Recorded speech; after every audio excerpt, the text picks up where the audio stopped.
Hi, this is Bradley Thachuk, music director of the Niagara Symphony Orchestra, and we have on the line from Ottawa Kelly Marie Murphy, a composer who composed this work, Circadian Rhythms, that the orchestra recorded a few weeks ago.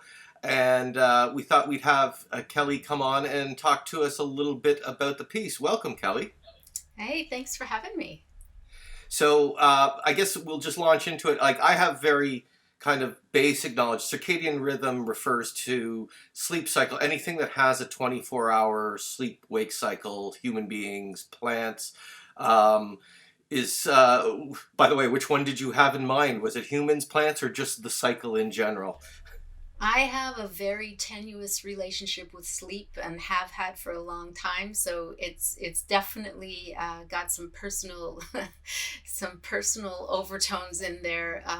And just trying to, I was reading a lot. I think if you're an insomniac, you spend a lot of time trying to figure out how to fall asleep, whereas people that aren't insomniacs just fall asleep, and it amazes me. So I figured if I studied more and did more reading, more scientific research, that maybe I would become a better sleeper. So that's how the my in how I got into this piece.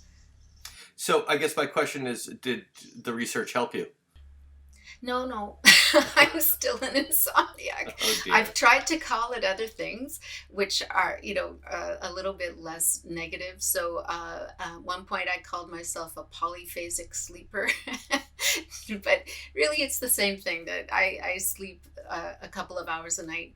And the rest is just it's waking and intermittent sleep. So especially like the movement of REM, rapid eye movement, paradoxical sleep, where your body is supposed to be in a deep sleep, and so deep that your eyes are making movements, but everything else is calm. And I guess I haven't experienced that in a very very long time. So it was just interesting to be able to, I guess, have that experience at arm's length through the music itself. So, how do these aspects of your sleep patterns how are they manifest in circadian rhythms, the piece that we performed? Well, I was just trying to understand what a normal sleep cycle would be. The drifting off, rapid eye movement, strung out, where just you're relaxing, I guess, and your brain is just drifting. And what happens, I guess, is that certain things, like a dream or something, certain things are popping out of that texture of just fading. And I thought that that was interesting, musically, as well as scientifically. And so you hear that in the piece, you hear like a bed of sound, the perpetual motion, especially in the second movement, and just little other notes that are coming as a surprise. And maybe if you focus on those other notes, they become a line in and of themselves, and another idea is born. So and it was also very very early in my career. So if you think that I graduated in 1994, and that was the year that I guess it was a winner at the CBC Young Composers Competition in 1994. So I had written a string quartet. In 1995, I had written my first orchestra piece. And so everything at this point was new to me, and certainly string orchestra. It was did I think of it like a string quartet multiplied? Did I think of it as an orchestra without the other people? It was those types of things. Everything was new to me, and discovering just how beautiful the strings are, and how evocative they can be. And so I wanted to make sure that my uh, my piece, what I wanted to write, was as evocative as the instruments that I was using. And all the while, of course, each piece that a composer writes is part of a learning process. And so if and the again, being early in my career, this was one of the pieces that I didn't get to go and hear the premiere. I heard it later, on the CBC. So interesting times. So this is for an early work. Actually, it's quite impressive already. The amount of the number of colors and that you evoke from the the string orchestra is are you a string player, or was this just through fantastic tutelage and observance? I think it's just luck. I am not a string player. I'm a pianist and singer, and so I really do think of the strings as voices.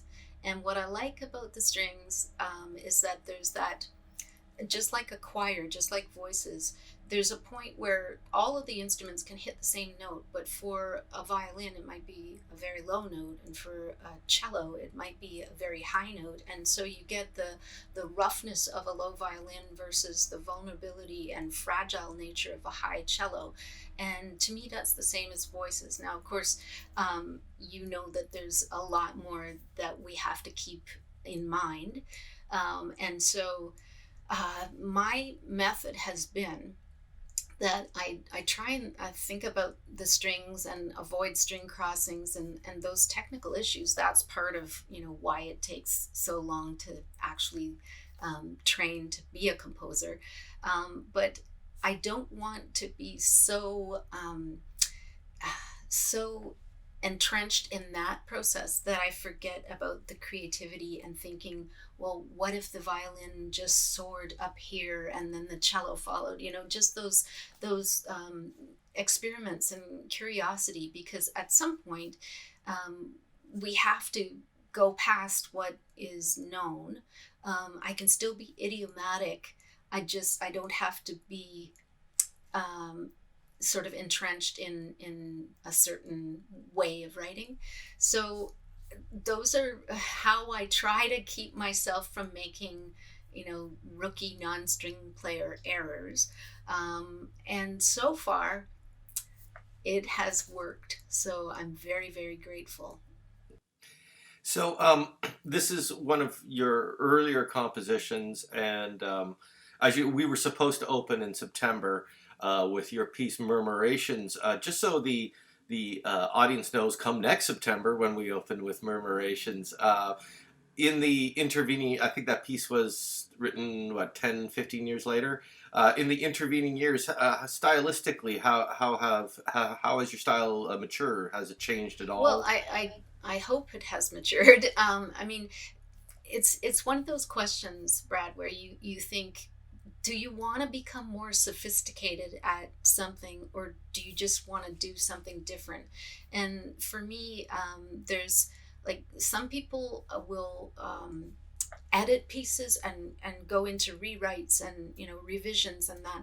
I tend to think of it like a yearbook photo. This was a snapshot of how I thought as a composer, in 1996, 97. And hopefully as time goes on and I learn more and I'm exposed to more things and I'm studying more and I'm, taking all this in, that there has to be some sort of an impact on the music itself, because there's an impact on me as a human being.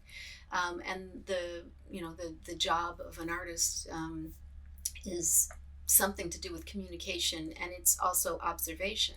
So how do I put that all into the music? And that's where I think the music has to have changed. I think all the way through, when you look at my entire catalog, from 1995 to now, there are always going to be things that are interesting to me. Things like rhythm, and how that is kind of perpetual motion. I love that. I've always loved that, and just layering of sound. So I think I'm getting better at those things. But hopefully, instead of just becoming more sophisticated at one element, I'm trying to broaden my horizons a little bit and still. I think you can still tell that I've written a piece if you listen from 1995 or 2015 or whatever. So just getting a little better, I think, at understanding that the concert hall is part of the instrument that you're writing for, and sometimes these very fast rhythmic things that I adore don't come out in the concert hall. And so I definitely had to rethink orchestration and just be a better student at that. Excellent. So before I let you go, obviously COVID, I don't know how you've spent the pandemic, but I have actually found that during this break, it's allowed me to, because it's not just constant go. I'm not always on a plane or anything like that. I've certain creative juices have flowed, and I've really enjoyed focus. I've not enjoyed the break, but I've definitely utilized this break for creative outlets. Do you have any exciting projects that you've started since the pandemic began? I have so much work; it's crazy, and it's funny that one of my favorite memes from the pandemic was there was a picture, composer pre-pandemic, composer during pandemic, and it was just the same picture. So hunched in front of your keyboard on your computer writing away. So the one thing that's different for me is that when I write pieces, usually I can focus on, I write something and then I know that the performance is coming up. And for me, that's the culmination. That's when I find out if I was thinking correctly, if it was, good thoughts about orchestration or not. And so you eliminate that part of the process. And I'm at the point where I've forgotten what I wrote last year because nothing got premiered. Everything was canceled in the summer. And then, so I'm moving on to the next project. And it is like, okay, did I do that? Have I done this before? I'm losing track of that a little bit. But I have just a lot. There's a double concerto for piano and percussion, which I think is going to be pretty fun. I have an opera scene that I'm working on. It's due very, very soon. I have coming up a set of solo piano pieces for David Jalbert. 12 minutes of solo piano music.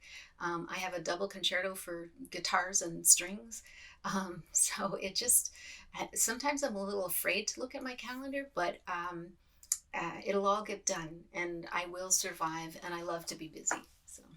Well, I have to say, as a guitarist by training, and I have a twin brother who's a concert classical guitarist, I'm going to be fascinated to see that concerto for guitar and strings. So please let me know. I'm just going to take Circadian Rhythms and add 2 guitars.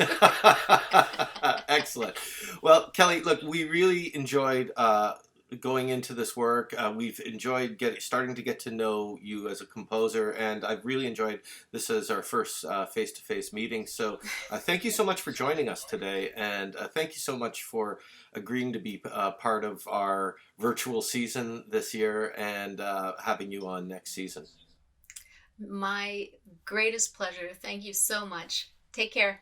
Okay, cheers, Kelly. Thank you.